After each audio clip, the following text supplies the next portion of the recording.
Welcome to the Mindset Architect Podcast, where it's all about creating the life you want, the business you want, and making a real difference. Join us in unlocking the code to true success. And now your host, Tony Caliendo, Master Coach with reTHINK Coaching. Welcome to the Mindset Architect Podcast, episode number 76. I'm Tony Caliendo, Master Coach here at reTHINK Coaching. And as always, I want to thank you for joining me and sharing your time with me. Time is our most valuable gift, and I truly appreciate you sharing your time with me. Today, I'm realizing here we are almost 6 weeks into the new year, and there's a lot of stuff going on. And I'm curious if you're maybe starting to experience some failure that you weren't quite forecasting in your plan. I mean, who builds in failure into their business plan? And so the reality of it is we have these plans, we have these strategies, we take action, and yet ultimately we're going to experience some form of failure. Whether that failure might be, hey, it's not working, period, or it's not working as fast as I thought it would, or it's not generating the amount of results that I assumed it was going to generate for me, or I may just have had a complete change of heart in what I set as my goal and need to look at things a little bit differently. So failure should be on our radar screen because that is where such incredible lessons live for us to move forward and get to our goal. All of the failures in our lives are just stock full of amazing data and information for us. But as I've said before, as a society, we don't really reward or acknowledge failure in a positive way. I mean, if you think just about how we were raised in the way that we were graded in our school from elementary through high school through college and higher education and certifications, you either passed or you failed. And failing had such a bad connotation to it. I will tell you, I'm the third kid in line in my family, and both of my older siblings, both sisters, are way smarter than I am. And for them, I don't know what magical thing happened, but their grades always seemed to be a little bit better than mine. And I was settling into being okay with a C and even a D because that meant I was passing. But what I realized in that process was I was selling myself short, and I wasn't taking advantage of what was of value to me in a perceived failure. The other thing that I noticed is that you felt very diminished when, I can remember being a kid and teacher would hand back papers out to all of us, and in big writing on the top of the page was your score, and there's really no place to hide. And if you failed, you were really meant to fail like it was totally your fault, and that there's two places in life, either winning or losing. So failure has had its impact on us for a very long time. And we carry those definitions or those stories of failure with us into our business world as entrepreneurs, whatever profession that you're in. We tend to value and use the definitions that were set way back when we were 5 years old, 6 years old, 7-year-olds, moving on throughout our education. And the world seems to be based upon, did you win or did you fail? Did you pass or did you fail? And the other thing that has happened is, and this I think happens for a lot of people, when you do fail, you don't talk about it. You want to just shove it under the carpet as quick as you can, ignore it and move on, just pretend it didn't exist, because people don't revel in their failure. And I wish people would take more opportunity to talk about their failures, because the juice is in the failure. And in this way of thinking, we're really robbing ourselves of so much opportunity. So I want to talk about 5 or 6 different elements of failure and the impact and the valuable feedback that you can find in it. So number 1, I believe failure has massive opportunity for growth. It gives you time to really reflect upon the decisions you made and the behaviors you implemented. And I want you to think about that for a minute. If we're doing something like right now, we're probably doing some things that might be a little bit different than what we were doing in a previous year to get to a new goal. It really does require us to make some new decisions. It requires us to demonstrate some new behaviors. And when we fail and ignore the decisions we made and don't take time to reflect on that, or don't reflect on the behaviors or the actions that we've taken and just move forward, we're setting ourselves up for just having more failure. Because if you do the same thing over and over and over and expect a different outcome, it's not going to end well for you.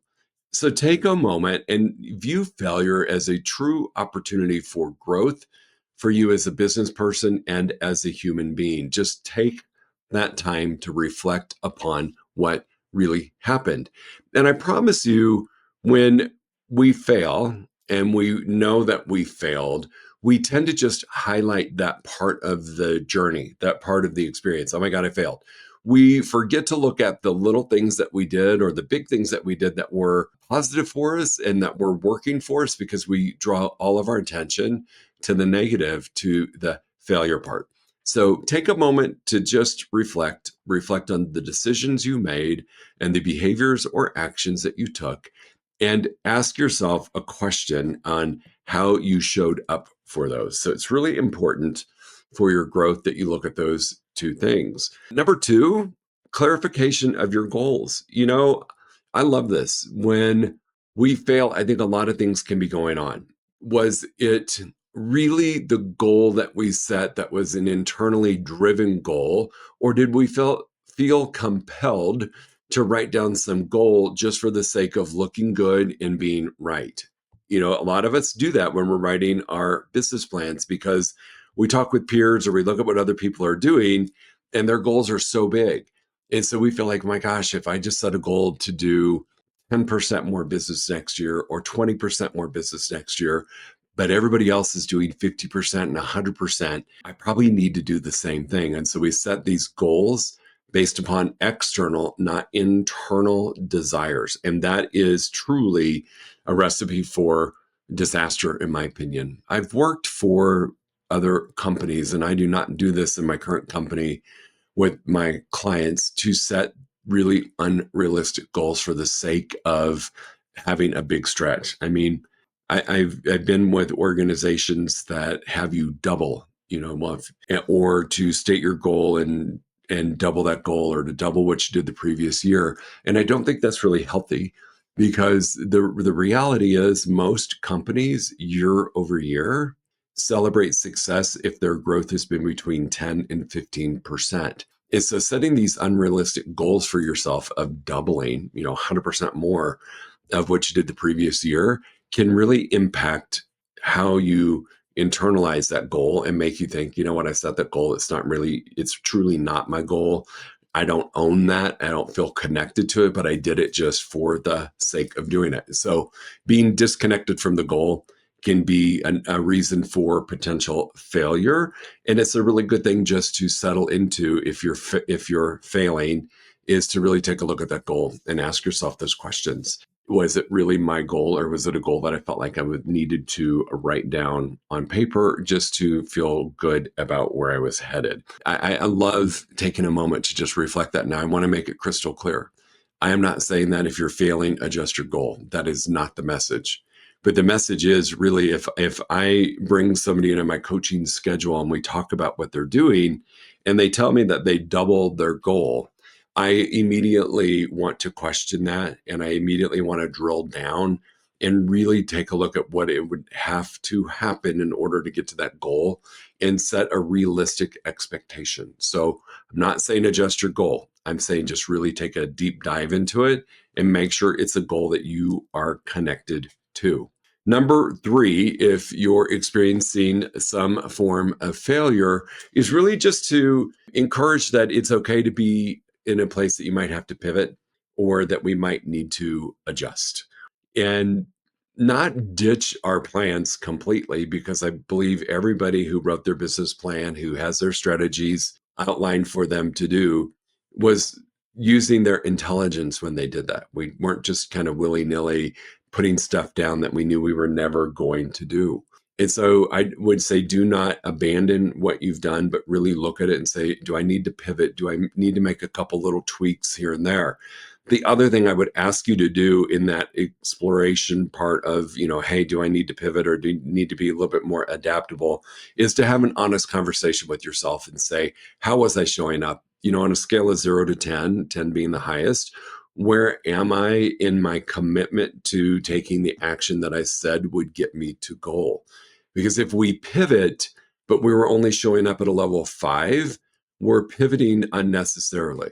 What really needs to happen is we need to adapt to our new world and show up at least at a level 8, 9, or 10, because that is in alignment with getting us to goal.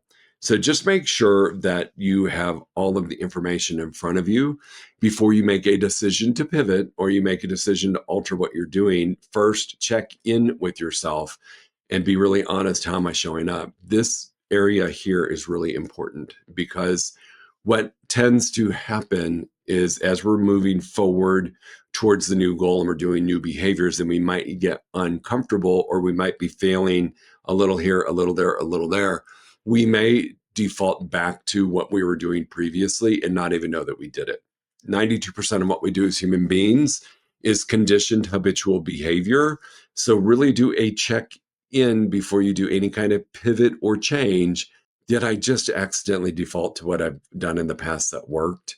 And if so, that's not going to get me to that new goal. What do I need to do? And that might be a pivot to what you committed to do in terms of strategies and actions. That might be the pivot that you need. Number 4, self-awareness. Failure, again, we carry with us these stories and this connotation of what failure means. And I really want you to take a moment and spend some time with, how are you feeling? Again, we tend to sweep our failure under the carpet and want to move forward as quickly as we can to a win, because we don't want the world to see us that we failed. And what I find humorous in saying that we don't want the world to see us that we failed, who's going to see you? Last I checked, most of us are not posting on social media, hey, look at me, I failed in my first month of 2025. Let me tell you all the ways that I failed. We don't do that.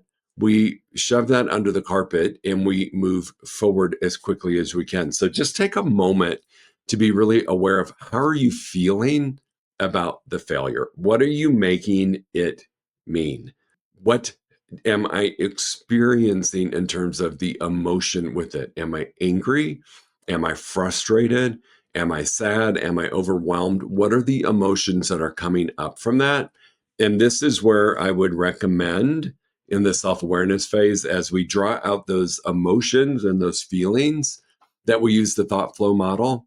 And if we're having some disempowering emotions, feelings, and energy, we ask ourselves, what's the thought that I'm having that's creating it? So the thought might be, I failed, I'm a big loser. And because, again, of what we've been taught failure means from a little kid. And so that part of the self-awareness may simply be, we just need to change the thought. I mean, are you a big loser? Are you a total failure? No. And what could the thought be? What if the thought was simply, I failed, and in that is such rich information that it's going to help me succeed? What if we just changed that thought? That's going to impact your emotions, energy, and feelings, which will ultimately help you move forward. The other thing I'm going to say about self-awareness is, show yourself some grace. There's a lot of external factors in our world right now. There always are. Some are bigger now than they used to be. Maybe they're just different, and the energy and the attention has been shifted. Yet show yourself a little bit of grace. I said this before and I'll say it again. I don't mind when one of my clients fails, as long as we extract the information from it. And when I say show yourself some grace, if you failed, it means you did something. If you failed, it means you did something that you weren't comfortable or maybe have never done before. You had the courage to take a step into something unknown. And for me, that's huge. So have some self-awareness that you need to show yourself a little bit of grace. because the fact that you failed means that you're actually doing something and taking some form of action. So I love the self-awareness part for obvious reasons. And it really does impact the emotions that we carry around with us, which are generated from the thought that we have. Number 5, redefine what you view as success. And I think this is really important, right? It's a journey, right? This new path to your new future, to your new goal is a journey. And if we're doing something so drastically different than what we've done in the past, it's not going to be instant. Most entrepreneurs are in businesses that what we do now doesn't impact us for 60, 90, 120 days. And so we very well may be doing the right thing and we're just not quite getting the result as quickly as we wanted to. But we have to take a moment and redefine what success is. You know what? That new activity, I'm getting great response from people. I'm filling my pipeline full of future clients. I will win this game long term if I stay consistent. So don't get caught up in that destination there. The results have to be immediate today.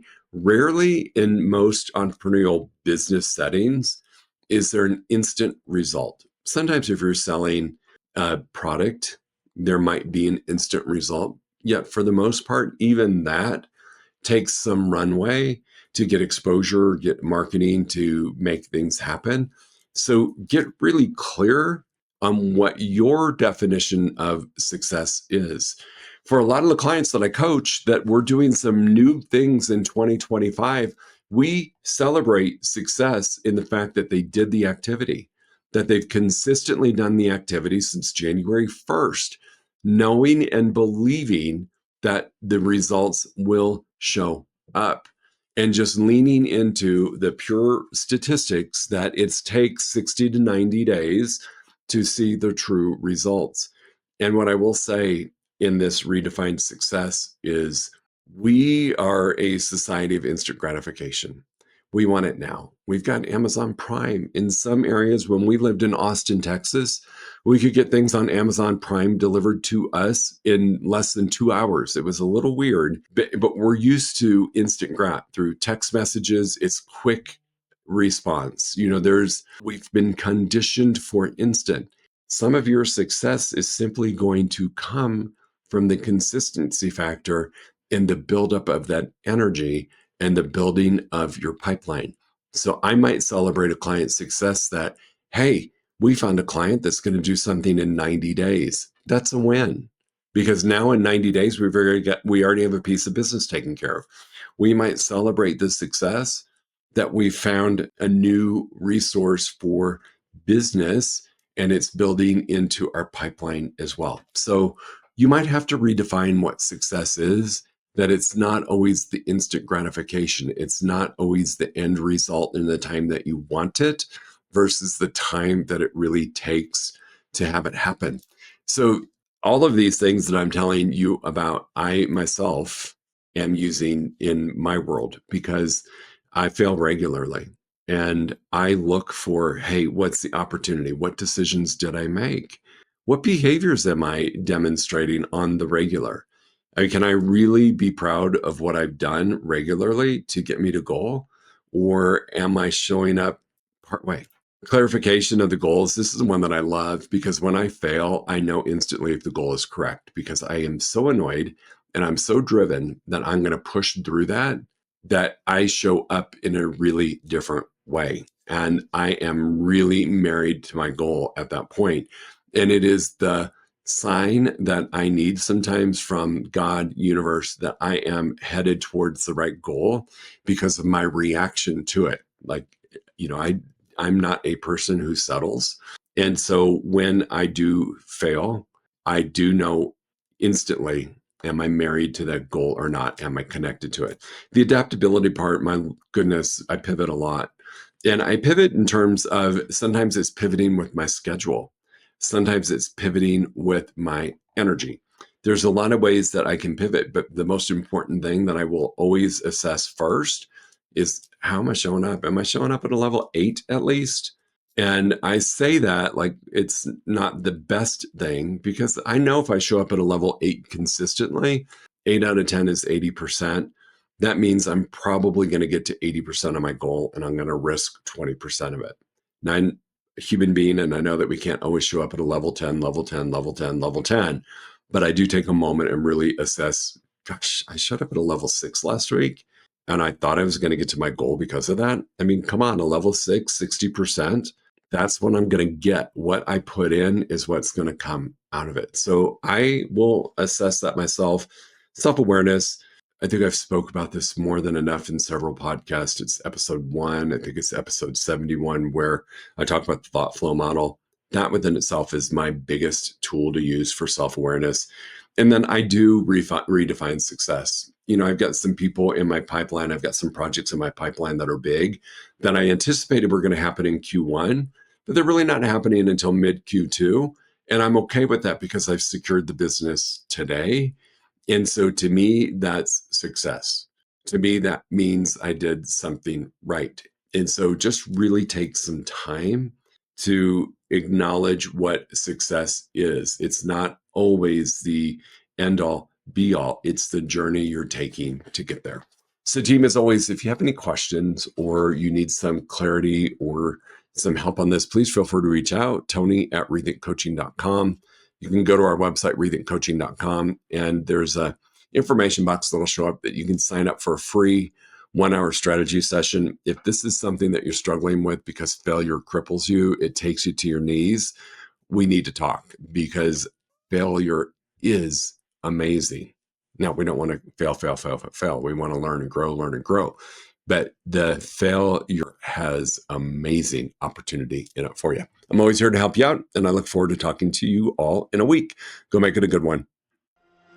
If you enjoyed listening to this podcast, you must come check out the Mindset Architect Group Coaching Program.